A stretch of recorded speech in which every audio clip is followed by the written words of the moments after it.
Pada sore hari ini kami akan menyampaikan perkembangan lanjutan dari penyidikan perkara suap yang diterima oleh para anggota DPRD Jambi periode 2014 sampai dengan 2019 terkait pengesahan RAPBD Provinsi Jambi tahun anggaran 2017-2018. Jadi kalau rekan-rekan mengikuti, ini udah yang kesekian kalinya, tapi tentunya kami berkomitmen, ya KPK berkomitmen untuk menyelesaikan seluruh pihak yang terkait dengan peristiwa tindak pidana korupsi dimaksud. Sehingga tadi disampaikan oleh Pak Ali bahwa ada 52 orang yang menjadi tersangka dan sebanyak 24 sudah ditetapkan sebagai tersangka dan saat ini putusan pengadilannya telah dinyatakan berkekuatan hukum yang tetap.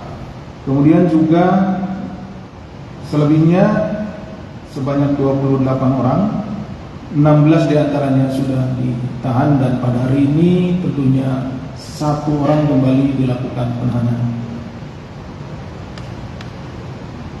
Di perkara ini KPK sebelumnya telah menetapkan dan mengumumkan tersangka yang tadi telah kami sampaikan sebanyak 24 orang, mulai dari Saudara JJ selaku Gubernur Jambi sampai dengan yang 24 Saudara PS selaku swasta. Kemudian juga menindaklanjuti fakta hukum dalam persidangan terhadap 24 para tersangka yang saat ini telah putusan pengadilan yang telah berkekuatan hukum tetap. Maka KPK kemudian memulai penyelidikan dan berlanjut ke tahap penyidikan dengan menetapkan dan mengumumkan 28 tersangka anggota DPRD Provinsi Jambi. Tadi sudah saya sampaikan 16 yang sudah ditahan, diantaranya yaitu Saudara SP, Saudara SA, Saudara SN, Saudara MT, Saudara SP, Saudara RW, Saudara MJ, Saudara PR, Saudara IK, Saudara TR, Saudara MU, Saudara NU, Saudara ASHD, Saudara DL, Saudara MI, Saudara HI, dan hari ini yang akan ditahan adalah Saudara KM. Jadi masih ada 11 lagi yang masih dalam proses penyidikan. Terkait dengan kebutuhan penyidikan, tim penyidik hari ini akan menahan 1 orang tersangka yaitu Saudara KN untuk 20 hari ke depan, mulai tanggal 24 Juli sampai dengan 12 Agustus tahun 2023 di rutan KPK pada gedung SILC. Tersisa 11 orang tersangka belum ditahan dan penjadwalan pemanggilan segera disiapkan. Jadi perlu rekan-rekan sekalian ketahui bahwa di awal sudah saya sampaikan, kami atau KPK berkomitmen untuk menyelesaikan seluruh orang atau pihak yang terlibat di dalam perkara tindak pidana korupsi ini harus mempertanggungjawabkan perbuatannya. Tapi kemudian karena jumlahnya cukup banyak, yaitu sekitar 52 orang, maka untuk penanganan perkaranya dilakukan secara bertahap. Adapun konstruksi perkaranya diduga telah terjadi dalam RAPBD Jambi tahun anggaran 2017 dan 2018 tercantum berbagai proyek pekerjaan infrastruktur dengan nilai proyek mencapai miliaran rupiah yang sebelumnya disusun oleh pemerintah Provinsi Jambi.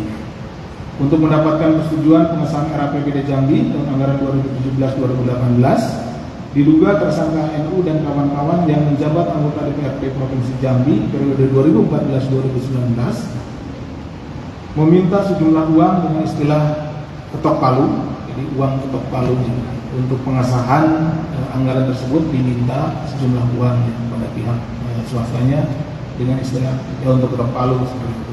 Pada saudara Zumi Zola yang saat itu menjabat sebagai Gubernur Jambi. Dengan permintaan tersebut, Zumi Zola melalui orang kepercayaannya Pak Ud Syakarin yang berposisi sebagai pengusaha menyiapkan dana sekitar 2,3 miliar. Jadi walaupun dimintanya kepada gubernur, tetapi kemudian kepada pihak swastanya.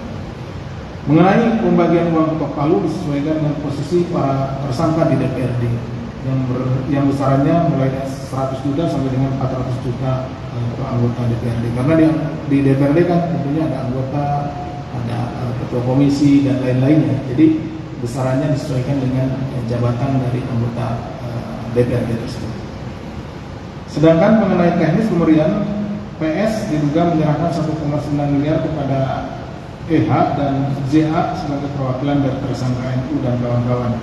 Besaran uang yang diterima NU sebesar 200 juta. Dengan pemberian uang dimaksud, selanjutnya RAPBD Jambi tahun anggaran 2017-2018 akhirnya disahkan.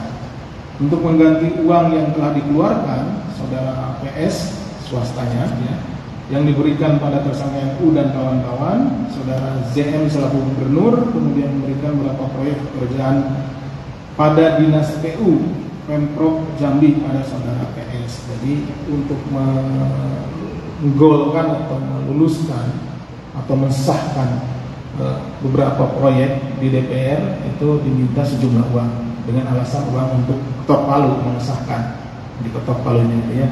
Kemudian mintanya kepada pihak gubernur, tapi kemudian gubernur meminta kembali kepada pihak swastanya dan pada akhirnya imbalannya itu diberikan beberapa proyek. Jadi ada hubungan kausalitas di situ antara pihak swasta, kemudian gubernur, eksekutif, kemudian legislatif. Tersangka disangkakan melanggar pasal 12 huruf A atau pasal 11 Undang-Undang Republik Indonesia Nomor 31 Tahun 99 tentang pemberantasan tindak pidana korupsi sebagaimana telah diubah dengan Undang-Undang Nomor 20 Tahun 2001 tentang perubahan atas Undang-Undang Nomor 31 Tahun 99 tentang pemberantasan tindak pidana korupsi junto pasal 55 ayat 1 ke 1 KUH pidana. Demikian yang bisa kami sampaikan.